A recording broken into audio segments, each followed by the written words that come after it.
السلام علیکم ورحمۃ اللہ وبرکاتہ نحمدہ و نصلی علی رسولہ الکریم اما بعد فاعوذ باللہ من الشیطان الرجیم بسم اللہ الرحمن الرحیم رب اشرح لی صدری ویسر لی امری واحلل عقدۃ من لسانی یفقہوا قولی اللہم صلی علی محمد وعلی آل محمد کما صلیت علی ابراہیم وعلی آل ابراہیم انک حمید مجید اللہم بارک علی محمد وعلی آل محمد کما بارکت علی ابراہیم وعلی آل ابراہیم انکا حمید مجید۔ ہم اپنی گفتگو کا آغاز اللہ رب العزت کے ببرکت نام سے کرتے ہیں جس نے اس پوری کائنات کو تخلیق کیا۔ اس کائنات میں موجود تمام مخلوقات میں سے انسان کو اشرف المخلوقات بنایا، یعنی افضل مخلوق بنایا۔ جس طرح سے ہم آپ صلی اللہ علیہ وآلہ وسلم کے حسن معاشرت کے حوالے سے دیکھ رہے تھے، اسی طرح آج ہم چند پوائنٹس دیکھیں گے کہ آپ صلی اللہ علیہ وآلہ وسلم کہ حسن معاشرت میں ان پوائنٹس کا کیا اہم رول تھا۔ اب ویڈیو کو آپ نے لاسٹ تک دیکھنا ہے اور یہ پوائنٹس دیکھنے ہیں اور ان کو سکپ نہیں کرنا، پھر ہی آپ کو پراپر سمجھ آئے گی اور پراپر حدیث بھی اس میں آپ کو سمجھ آئے گی کہ کیا ہے ہر پوائنٹ کے حوالے سے۔ تقریباً آپ صلی اللہ علیہ وآلہ وسلم کے حسن معاشرت کے حوالے سے ہم لوگ دیکھیں گے آج کی ویڈیو میں عدل، عزم و استقلال اور دنیا سے بے رغبتی۔ سب سے پہلے ہم دیکھتے ہیں عدل کے حوالے سے۔ آپ صلی اللہ علیہ وآلہ وسلم ہر معاملے میں عدل سے کام لیا کرتے تھے، انصاف کا معاملہ فرماتے تھے۔ کسی بھی چیز میں آپ صلی اللہ علیہ وآلہ وسلم نے کبھی بھی جو ہے وہ بے عدلی نہیں کی تھی۔ آپ صلی اللہ علیہ وآلہ وسلم کے پاس ایک دفعہ ایک قبیلے کی خاتون کا جو ہے وہ کیس آیا۔ اس خاتون نے چوری کی تھی اور وہ بہت ہی مالدار گھرانے سے تعلق تھا۔ انہوں نے آپ صلی اللہ علیہ وآلہ وسلم کے چچا زاد کے پاس سفارش لے کے گئی، یعنی وہ آپ صلی اللہ علیہ وسلم کے چچا زاد کے پاس گئے اور ان سے سفارش کی کہ آپ اللہ کے نبی سے سفارش کریں کہ اس کا ہاتھ نہ کاٹا جائے، کیونکہ عرب کا یہ دستور تھا اگر کوئی چوری کرتا تو اس کا ہاتھ فوراً کاٹ دیا جاتا تھا۔ آپ صلی اللہ علیہ وآلہ وسلم نے یہ شریعت جو ہے اللہ کی بتائی ہوئی جو وہاں پر نافذ کی تھی، جس سے اس پر عمل ہوا کرتا تھا، لیکن افسوس ہے کہ آج اس پر عمل نہیں ہوتا۔ آپ صلی اللہ علیہ وآلہ وسلم کے پاس جب یہ مقدمہ آیا تو جب انہوں نے آپ صلی اللہ علیہ وسلم کے چچا زاد بھائی نے آپ سے جو ہے اس کے حوالے سے سفارش کی تو آپ صلی اللہ علیہ وآلہ وسلم نے کہا کہ اگر یہاں میری بیٹی فاطمہ بھی ہوتی، یعنی اس نے بھی چوری کی ہوتی، تو میں اس کا ہاتھ کاٹنے سے بھی دریغ نہیں کرتا۔ یعنی آپ صلی اللہ علیہ وسلم نے اس میں عدل کیا کہ چاہے بڑا ہے، امیر ہے، چاہے غریب ہے، سزا سیم ہی ہے۔ لیکن اگر ہم دیکھیں تو جو امیر لوگ ہوتے ہیں وہ اپنی سزا کو جو ہے وہ سفارشوں میں ختم کرا لیتے ہیں اور بیچارہ غریب جو ہے وہ اس چیز میں پس جاتا ہے۔ بعض اوقات تو ایسا ہوتا ہے کہ ان کا وہ معاملہ بھی نہیں ہوتا لیکن پھر بھی ان کو اس چیز چکی میں پیس دیا جاتا ہے۔ اور اگر اب اس میں ہم دیکھیں تو ہمیں عدل نظر نہیں آتا، جبکہ آپ صلی اللہ علیہ وآلہ وسلم کی اس بات سے ہمیں پتہ چلا کہ آپ صلی اللہ علیہ وآلہ وسلم اپنی بیٹی کے ہونے پر بھی جو ہے وہ اپنے آپ کو شریعت نافذ کرنے سے یا حد لگانے سے رک نہیں سکتے تھے، کیونکہ آپ صلی اللہ علیہ وآلہ وسلم کو اللہ تعالیٰ کی طرف سے یہ حکم تھا۔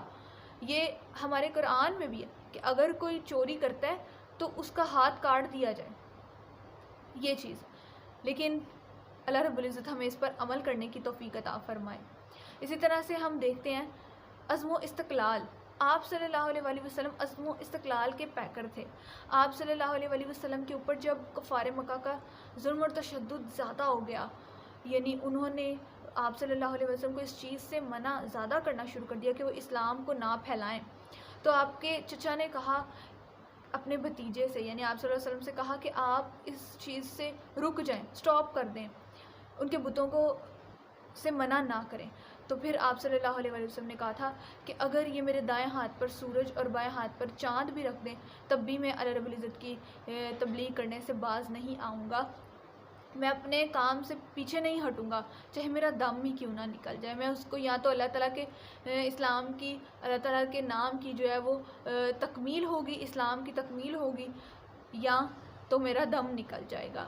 آپ صلی اللہ علیہ وسلم اتنے پرعزم تھے کہ وہ اپنے کام کو ٹاپ پرائیورٹی پہ رکھتے تھے اور اس کو کمپلیٹ کرنے کا جو ہے ان کا ویژن تھا، انہوں نے اس کو کمپلیٹ کیا۔ اللہ رب العزت کی توفیق کے ساتھ آپ صلی اللہ علیہ وآلہ وسلم نے اس چیز کو جو ہے کفار مکہ کی تہمتوں کو، ان کے تنگ کرنے کو، ان کی اذیتوں کو برداشت کیا، اس سے ہمیں یہ سبق ملتا ہے کہ ہمیں بھی برداشت کرنا چاہیے، ہمیں بھی ان سب چیزوں سے اوائڈ کرنا چاہیے۔ اگر کوئی کچھ کہہ بھی دیتا ہے تو آپ صلی اللہ علیہ وآلہ وسلم کی طرح عزم و استقلال کا مظاہرہ کریں۔ اگر کچھ کہہ رہے ہیں تو آپ اس کو سن لیں، اللہ کی رضا کے لیے اس کو معاف کر دیں۔ اس سے معاشرے میں انتشار بھی نہیں پھیلے گا اور نہ ہی دشمنیاں بڑھیں گی اور نہ ہی فساد برپا ہوگا جب ہم یہ کام کریں گے۔ اسی طرح سے ہم دیکھتے ہیں کہ آپ صلی اللہ علیہ وسلم کی دنیا سے بے رغبتی کیسی تھی۔ آپ صلی اللہ علیہ وآلہ وسلم نے کبھی بھی دنیا کی خواہش نہیں کی تھی، ان کو صرف اور صرف دین اسلام سے لگاؤ تھا، اور جتنا ان کا جو ہے وہ گزارا ہوتا تھا وہ کر لیا کرتے تھے۔ ایون کہ حضرت عائشہ کہتی ہیں کہ آپ صلی اللہ علیہ وسلم 3 دن تک جو کی روٹی سے بھی جو متنفر نہیں ہوا کرتے تھے، وہ کھا لیا کرتے تھے، اور فرماتی ہیں کہ آپ صلی اللہ علیہ وسلم کا جو آخری دم تھا وہ بھی اسی طرح ہی نکل گیا کہ وہ جو کی روٹی سے اکتائے نہیں، آخری ٹائم تک انہوں نے اکتاہٹ نہیں محسوس کرائی۔ اور آپ صلی اللہ علیہ وسلم دعا کیا کرتے تھے کہ جو ہے وہ میری آل محمد کو جو ہے دنیا کی بے رغبتی سے دنیا کی رغبت سے بچانا، اور تاکہ جو ہے وہ زیادہ سے زیادہ نیک اعمال کیے جائیں۔ یہ چیز تھی آپ صلی اللہ علیہ وسلم کے مائنڈ میں۔ اس چیز سے ہمیں پتہ چلتا ہے کہ ہم لوگوں نے دنیا سے بے رغبتی رکھنی ہے، یعنی اللہ رب العزت کے قریب ہو کے رہنا ہے، دور نہیں ہونا۔ کن چیزوں سے ہم اللہ کے قریب ہوں گے؟ اللہ تعالیٰ کو یاد کرنے سے۔ آپ صلی اللہ علیہ وسلم کی جتنی بھی سنتیں ہیں ان کو پورا کر کے ہم اللہ تعالیٰ کے قریب ہوں گے، اللہ کی رضا کے لیے اچھے کام کر کے ہم اللہ تعالیٰ کے قریب ہوں گے۔ میں امید کرتی ہوں کہ ہم انشاءاللہ اس چیز کو اپنے عمل میں لے کر آئیں گے، اور آپ بھی اس چیز کو اپنے عمل میں لے کر آئیں گے، اور کمنٹ باکس میں لازمی بتائیں گے انشاءاللہ کہ ہم اس چیز کو اپنے عمل میں لا رہے ہیں، تبھی ہم لوگ اللہ رب العزت کے قریب ترین اور کامیاب بندوں میں شمار ہوں گے۔ میں امید کرتی ہوں کہ آپ کو ویڈیو پسند آئی ہوگی۔ ویڈیو کو لائک کریں، چینل کو سبسکرائب کریں، بیل آئیکن پریس کریں تاکہ میں جو بھی ویڈیو بناؤں اس کا نوٹیفیکیشن آپ تک پہنچ جائے۔